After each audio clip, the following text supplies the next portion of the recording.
10 advance pro tips and tricks for Minecraft. आप में से मोस्ट ऑफ द प्लेयर्स ने इन टिप्स एंड ट्रिक्स के बारे में कभी सुना ही नहीं होगा, बट अगर आप इनका यूज करते हो तो आप एक एक्चुअल माइनक्राफ्ट प्रो हो। अगर आप माइनिंग करने दिन में जाते हो तो ये आपकी सबसे बड़ी गलती है, बिकॉज माइनक्राफ्ट की कोडिंग कुछ इस तरीके से की हुई है कि एक सिंगल प्लेयर वर्ल्ड में एक टाइम पर 70 मॉब्स स्पॉन हो सकते हैं, चाहे दिन का वक्त हो या रात का वक्त हो। सो दिन के वक्त लैंड पे तो मॉब्स स्पॉन नहीं हो सकते, इसलिए सारे के सारे 70 मॉब्स केव्स में स्पॉन होंगे, जो कि आपकी केव एक्सप्लोरिंग एंड माइनिंग को और डेंजरस बनाएगा। इसलिए रात के वक्त माइनिंग करना इज बेटर ऑप्शन, बिकॉज आधे मॉब्स जमीन पे स्पॉन होंगे और आधे मॉब्स केव में।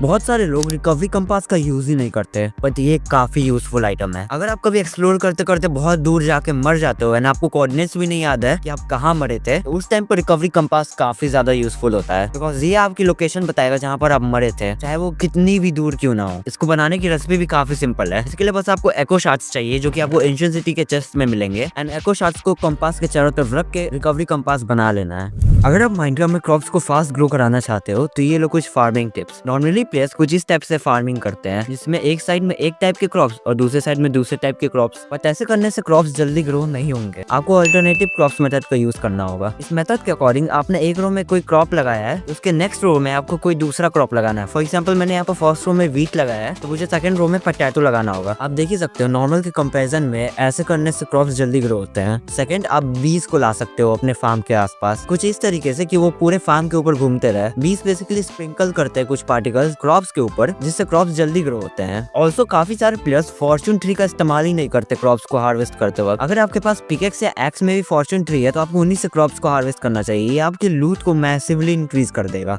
अगर आप स्प्लैश पोशन जमीन के ऊपर फेंक के यूज करते हो तो आप नोटिस करना आपको बहुत कम टाइम मिलेगा। फॉर एग्जांपल मैंने यहाँ पर 8 मिनट का स्प्लैश पोशन फेंका तो मुझे यहाँ पर 6 मिनट से भी कम का टाइम मिला, एंड वहीं अगर आप फेस के ऊपर अपने फेंकोगे तो आपको एग्जैक्ट 8 मिनट मिलेंगे। अगर आप किसी ऐसी जगह स्पॉन होते हो जहाँ आपके आसपास काफी सारे मशरूम्स एंड फ्लावर्स है, तो आपको आपके खाने की टेंशन लेने की अब कोई जरूरत नहीं, बिकॉज अब आपको वुड तोड़ना है, कि स्ट्यू बनाना है, ये दोनों मशरूम्स इकट्ठे करने हैं, एंड कोई सा भी एक फ्लावर ले लेना है। माइनक्राफ्ट में हर एक फ्लावर से सस्पिशियस स्ट्यू बन जाता है, जो कि आपको अलग अलग इफेक्ट देता है। बट स्टार्टिंग में अगर आप ऑक्साइड एसी का सस्पिशियस स्ट्यू बनाते हो तो ये आपको रीजनरेशन देगा, एंड अगर आपको डेंडिलाइन फ्लावर मिल जाता है ना, आप उसका सस्पिशियस स्ट्यू बनाते हो तो उसको पीने के बाद आपका सैचुरेशन एकदम से फिल हो जाएगा। आपने एक अंडरग्राउंड या सीक्रेट बेस की ये वाली एंट्रेंस तो देखी ही होगी। अब नीचे जो पानी रखने वाला तरीका ये थोड़ा पुराना हो चुका है, बिकॉज इसमें एक स्मूथ लैंडिंग नहीं मिलती है। मेरे पास इससे बेटर ऑप्शन है। आपको एक बकेट में स्नो पाउडर लेना है एंड इसको यहाँ पर प्लेस कर देना है। देन आपको इसके ऊपर कोई सा भी एक कारपेट लगाना है, moss carpet and pill carpet भी चलेगा। एंड अब आप इस पर कूदोगे तो आपको ना तो डैमेज मिलेगा प्लस स्मूथ लैंडिंग मिलेगी।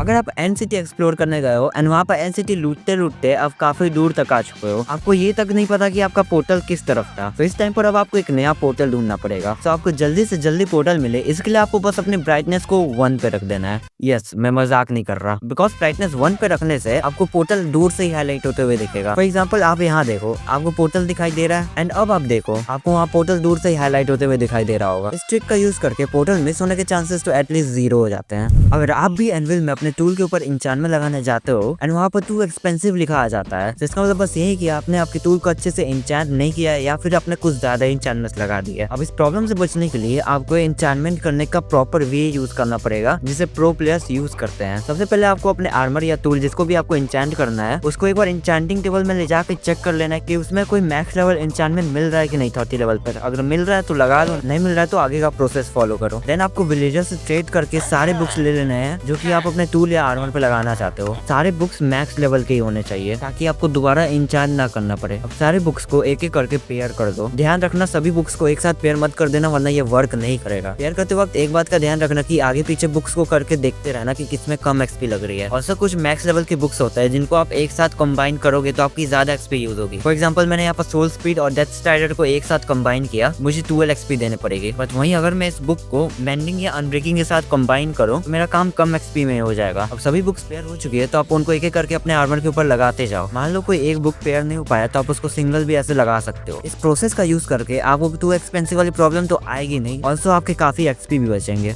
अगर आप भी अपने बेस के आसपास कुछ इस तरीके से टॉर्चेस का यूज करते हो तो ये काफी अजीब लगता है एंड आपका बेस अच्छा भी नहीं दिखता। इसकी जगह आप एक ब्लॉक नीचे रख दो टॉर्च को एंड उसके ऊपर मॉस कारपेट लगा दो तो पता भी नहीं चलेगा कि नीचे टॉर्च है और लाइट भी आती रहेगी। अगर आपको डेजर्ट टेम्पल जल्दी से जल्दी लूटना है तो आपको सबसे पहले नीचे जाना है, फिर वहाँ का प्रेशर प्लेट तोड़ना है, फिर नीचे के सारे TNTs कलेक्ट कर लेने हैं एंड एक TNT लेना है, उसको यहाँ कॉर्नर में रखना है, उसके बगल में प्रेशर प्लेट रखना है, फिर उस प्रेशर प्लेट को प्रेस करके 2 ब्लॉक नीचे जाना है, फिर सारे चेस्ट ब्लास्ट हो जाएंगे, उनके अंदर का आइटम सेफली आपके पास इन्वेंट्री में आ जाएगा। आपको एक एक चेस्ट में से सामान निकालने की जरूरत ही नहीं पड़ेगी। ये ट्रिक बेसिकली स्पीड रनर के लिए काफी हेल्पफुल है। वीडियो यहाँ तक देख लिए तो ये लो बोनस टिप। माइनक्राफ्ट में स्टोन एक्स एक नेदराइट एक्स से भी ज्यादा पावरफुल है। आप यहाँ देख ही सकते हो एक स्टोन एक्स 9 डैमेज देता है, वही एक नेदराइट सॉर्ड बस 8 का डैमेज देता है। ये स्टोन एक्स 2 हिट में ही मॉब्स को मार देता है एंड वही नेदराइट सॉर्ड को हमें 3 बार यूज करना पड़ता है। एंड अगर आप दोनों पे शार्पनेस भी लगा दोगे तो स्टोन एक्स स्टिल ऊपर ही रहेगा बिकॉज नेदराइट से 11 का डैमेज पड़ेगा एंड स्टोन वाले से 12 का। मतलब स्टोन एक्स रियली काफी ज्यादा ओपी है जावा एडिशन में। यस, ये फीचर सिर्फ जावा एडिशन के लिए।